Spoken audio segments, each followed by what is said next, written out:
Багато людей задають питання після поранення, чи зможу я бути самостійним, чи зможу я, наприклад, приготувати собі сніданок там, чи вечерю. І ми відповіді на ці питання можемо пошукати в прикладах. Ми можемо знайти повністю самостійних людей, які з допомогою певних вмінь, навичок, з допомогою певних гаджетів можуть не тільки приготувати там їжу, а взагалі жити самостійно, комфортно. Зараз на прикладі Сергія Храпко, який приготує дуже смачні страви, ми побачимо, як це можна зробити. Знову готуємо. Знову готуємо і приготуємо. Сьогодні вже буде трошки інша страва. Це азійська страва з доступних інгредієнтів. Майже в кожному супермаркеті все можна знайти. Це страва стір-фрай рис з овочами. Я тобі сьогодні покажу цей основний принцип, а далі ти можеш видозмінювати цей рецепт під свій настрій. Людина має, окрім того, що сприйняти себе таким, як є, вона ще зрозуміти, як виконувати деякі дії, не маючи відповідно якихось там можливостей, які були до того. Стір-фрай – це азійська технологія швидкого перемішування і обсмажування. База така. Як база, на якій ти зможеш гратися і гратися. Ми будемо використовувати такі овочі, як морква, цибуля, перець, пекінська капуста, імбир, чилі і часник – це обов'язкові інгредієнти, яйця, які треба буде обсмажити, звісно, рис і зелень кінза, без якої не обходиться, звісно, ніяка азійська страва. То ми зараз маємо промити рис, поставити його варитись, і поки буде варитись рис, ми зможемо підготувати всі основні інгредієнти. Треба їх почистити і нарізати. Чилі і часник, імбир дрібнесенько, всі інші як завгодно. Я так розумію, що я буду то все чистити і нарізати. Активно дуже займаюся спортом. Власне, у мене двоє дітей, тому я активно до того ще й куховарю.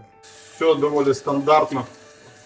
Як я вже і казав, хто чистив картоплю, той знає, як користуватися рукою.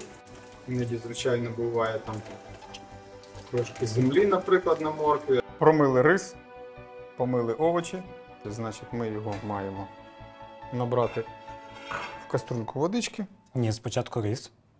Да? Бачиш, ти для мене відкриваєш нові речі. Я навіть, чесно скажу, я водички міг налити, а потім уже, як мінімум, щоб рис не пропав. Чому я кажу, що воду треба вливати після? Тоді ти можеш розрахувати об'єм. Типу, вода має на товщину одного пальця бути вище. Все. Не накриваючи баняк кришкою, ставимо на великий вогонь.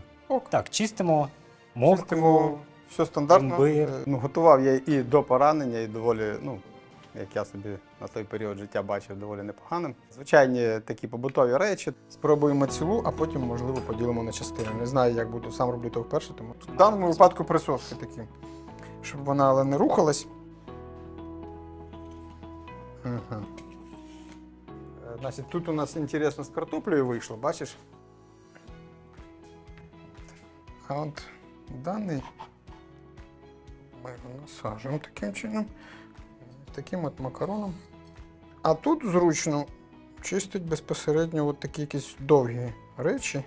Можливо, як кабачок або морква, от, наприклад. Я скажу чесно, я раніше чистив то все ножем. І це суттєва різниця, тому що, як мінімум, тонесенько дійсно. Я можу навіть займатися тим, чим я займався до поранення. Просто це все розтягується в часі. Я це роблю просто-напросто довше. І я зазвичай розрізаю її навпіл, якщо така велика, тому що цілу чистити незручно. То можемо навіть так, бачите, прифіксувати його, наприклад, і так. І зробити таку красоту ще. Чікс. Чікс. А так би він бігав. Слухай, працюють гаджети. Да. Треба просто зрозуміти для себе безпосередньо, для чого потрібно. Да. А імбир не чиститься так, як картопля, до речі. Угу. У нього форма, бачите, там корінець. Можна. Ой, запах вже пішов. Все, можна закривати кухню. Любиш імбир? Не так, щоб я прямо від нього був в захваті, але якщо він десь присутній, то да. Ні, ну я тобі як не знаю, яблуко не пропоную його Да, їсти. якби не дуже цікаво, то да. Більше да, ніж ні. Да, щось таке більш округліше, близьке до форми картоплі, да, і тримається на столі, до речі, завдяки присоскам доволі нормальненько. Хлопці і дівчата, які мають такі власне поранення, могли то бачити і розуміти, що нічого неможливого немає. Бо ми говоримо не тільки про ампутації, наприклад, а це можуть бути враження нервової системи. Тут вистачить і половини цибулини, вона велика. Окей. Одну ми залишаємо. Дуже люблю акуратно все обрізати, тому що вкрай не люблю, коли у мене багато відходів. І нарізаю. Ну, давай я наріжу, а ти поки Окей. чесником, бо у нас є що нарізати, якщо вони не такі дрібні. Ну, я пам'ятаю.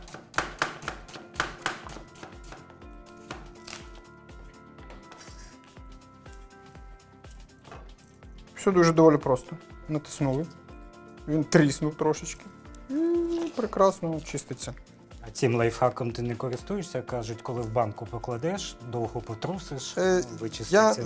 Справа в тім, що коли це ти закриваєш тонну помідорів і тобі треба Багато часнику. тонну часнику, то можливо це дійсно і спрацювало. Бо якщо мені треба 2 зубчики, то це бігти за банкою, вкручуй, викручуй.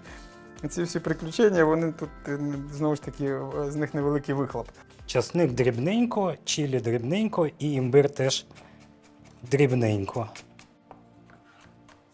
Така обов'язкова штука, якщо ти готуєш однією рукою, важкий, великий заточений ніж має бути постійно під рукою. Повернення до звичайного життя відбувається, власне, не швидесенько, тому що, звичайно, що відсутні у когось рука, у когось нога, звичайно, це все поступово, це займає час.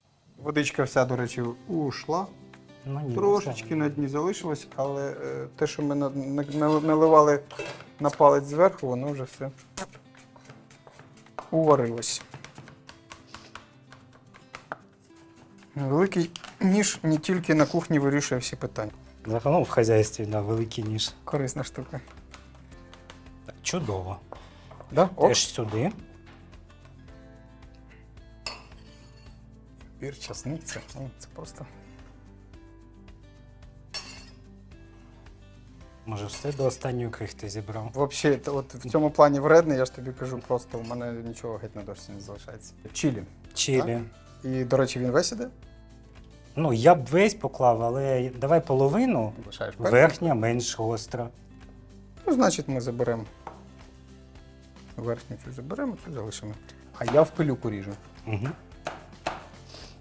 Бачиш, як бігає. От щоб не бігало, треба розрізати навпіл. Бачиш, якщо скаче, значить ми ріжемо ще навпіл.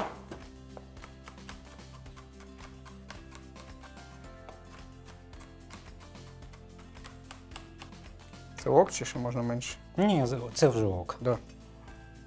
Сюди ж, так? Так. Так само, як можна водити автомобіль, і куховарити, і займатися спортом. Тобто, все те, чим люди займалися до поранення, можна відновити, власне, чи не на 100%. Так, тепер моркву.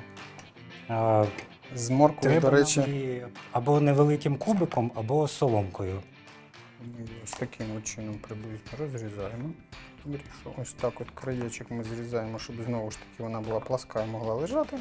Відповідно.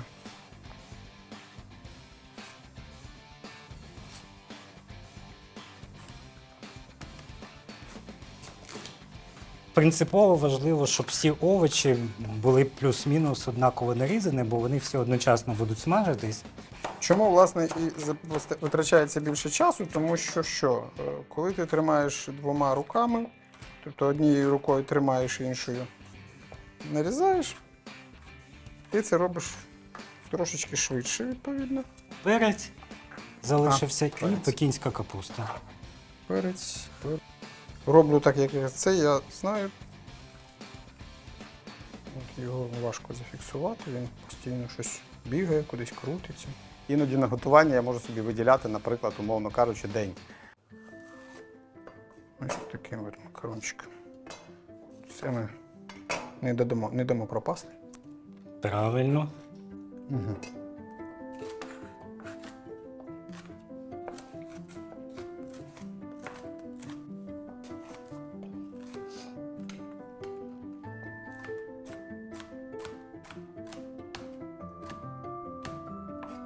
Шикарно. Ну і все, і залишилось пекінську, і можемо вже вирушати до Що ми плити. робимо з пекінкою? Шинкуємо теж, нарізаємо так. Оцю зелену, більш м'яку частину ми будемо закидати трохи пізніше. Угу. Ну так, да, вона має таку швиденьку. Обіди, сніданки та вечері, да? Але все доволі просто і стандартно було. Все вмикаємо пательню і смажимо яйця, болтун'я. Ну або омлетом, як ти хочеш. Просто елементарно шуруємо туди яйця. І коли олію. Омлет скрембл, якщо ти робиш. І щось роблю. О, професіонал. Угу.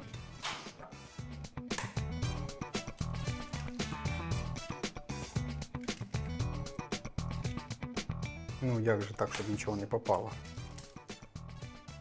Мені здається, взагалі, коли робиш яєчню, щоб скорлупа не попала, ну, це значить неправильно робиш. Зараз все це і продовжується, нічого особливо не змінилося. Я, власне, роблю те саме. Стір-фрай рис, він завжди включає в себе смажене яйце. Іноді роблять тоненький омлет і рис зверху як накривають. Все чудово, перекладай в миску. Ось, і загалом це робиться у сковорідці вок, але не такі, як у нас продаються товстостінні, а дуже тонкостінні. Ось, і технологія заключається в тому, що ти постійно смажиш при високій температурі, постійно перемішуючи. І овочі, наприклад, залишаються альденте, тобто в них зберігаються всі корисні властивості. Тому знову ж таки вертаємося до того, що починали. Да? Все те саме, тільки довше. А є ж, напевно, такі страви, де треба от все разом висипати, і от ніяк не інакше. Ну, тоді, як ми говорили, перекладаєш в одну миску. Ага. Але є такі. Є.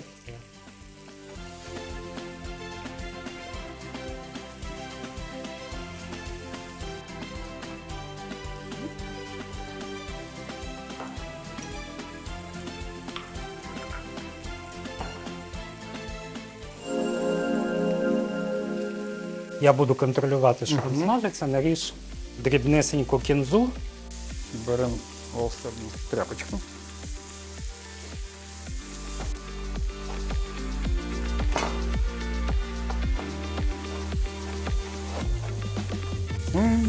Запах зразу. Оце ще буквально трошки. І... Так, тепер закидуємо імбир, чилі, часник. Бир, часник, це, звісно. А у нас то капуста осталась, ми її що? Зараз будемо, Ага, трошки ще пізніше. бачиш, рис розсипчатий Взагалі, вийшов. ракета вийшов. Перемішаємо, потім решту додамо. Ок. Ну і все, тут справа вже кількох хвилин. До речі, можна констатувати, що маючи одну руку, не дуже зручно готувати на саме такій скляній поверхні. Бо катається. Да. Сковорідки, кастрюлі починають трошки тікати. Капуста, соєвий соус, Що зараз, да? все туди. Соєвий соус. Лимонний сік, або можна, як в даному випадку, рисовий оцет. Ну, але можна і сік лимону або сік лайму. І трохи цукру, але можна і меду додати. Це О, для мені здається, балансу. мед було б смачніше навіть. Все залишилось додати кінзу і можна подавати на стіл. Ну, знову ж таки, я це роблю так, як мені зручно. Ну, слухай, ти людина з досвідом, тому це ж не просто так тобі зручніше стало. Буває, якщо ти висипаєш його з дощечки, воно просто банально розсипається. Воно і так буде розсипатися, а так просто вдвоє більше, і це просто банально Ну, треба все прибирати потім знову ж таки. Ну, бачиш, Давай Бачиш? я вже притримаю. це такий собі нюанс, кстати. Стір-фрай рис готовий. Ти побачив, що це не складний зовсім рецепт і технологія. Насправді ми почистили, подрібнили овочі, але це, повторюю, це можуть бути і не лише овочі, це може бути тофу, гриби, м'ясо. Потім це все швидко обсмажується при високій температурі. І сподіваюся, що ця страва тобі сподобається і ти будеш її З повторювати. приводу варки повторюється обов'язково теза.